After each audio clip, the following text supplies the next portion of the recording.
By the age of 40, he was a much celebrated teacher,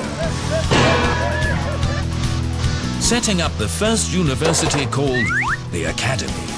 Here he attempted to answer life's big questions. Wrestling was a key part of the curriculum at the Academy. At break time, Plato encouraged students to wrestle with him.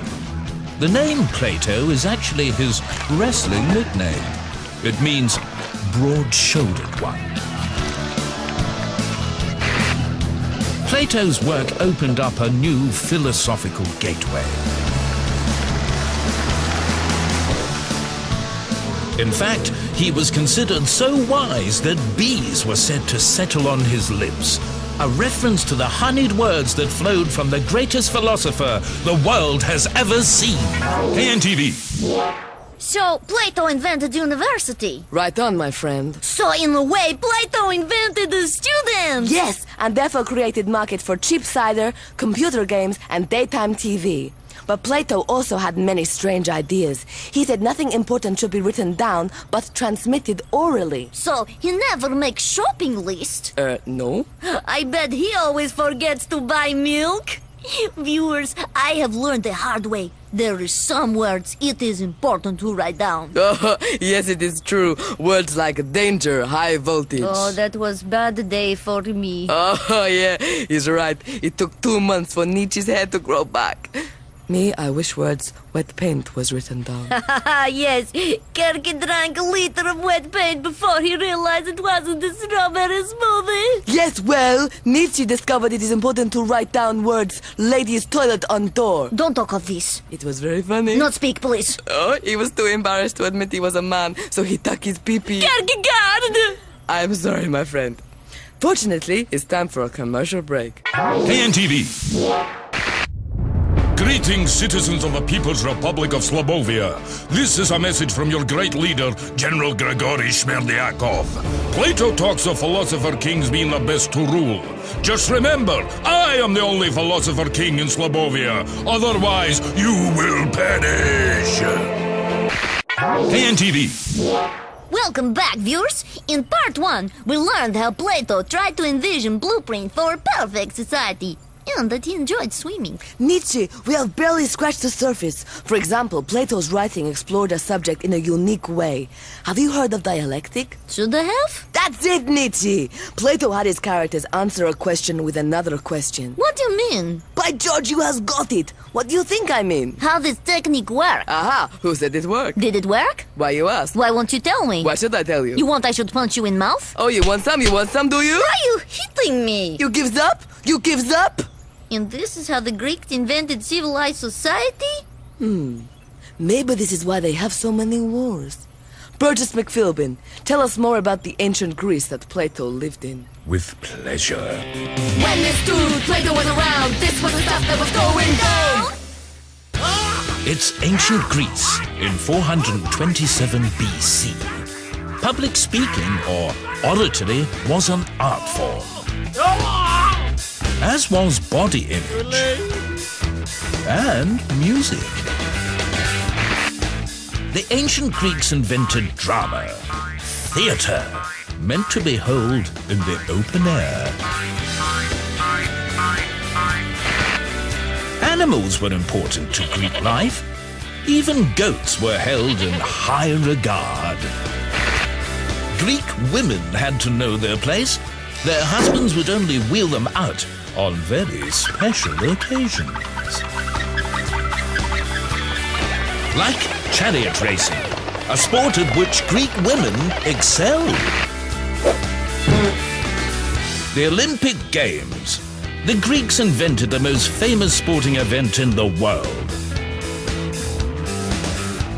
A flaming torch was used in the relay race. Body armor races were also popular. And naked athletics was the norm. But dancing was the most popular hobby in ancient Greece. They believed that it improved both physical and emotional well-being. Everywhere people practiced the latest moves. There were dances for exercise, war, and celebration.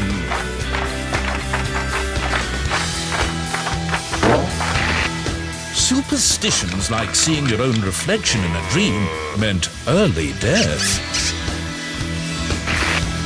Male grooming was popular, and the barber shop became the place to get cutting-edge gossip amongst young Greek males.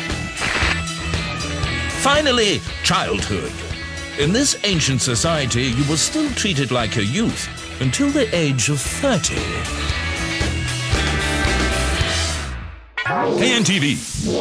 As you have seen, Greek society treated women badly. They had to stay indoors. They can't watch Olympics. Women do not like to watch sport. Women like pretty dresses and cooking. Nietzsche, have you learned nothing? Slobovia's only Olympic medal winner was a woman, Ivania Korchnova, 1952 gold medal winner for javelin. As you have learned in school, her enormous throw take even measuring judge by surprise. And fellow competitor. Hey, good looking.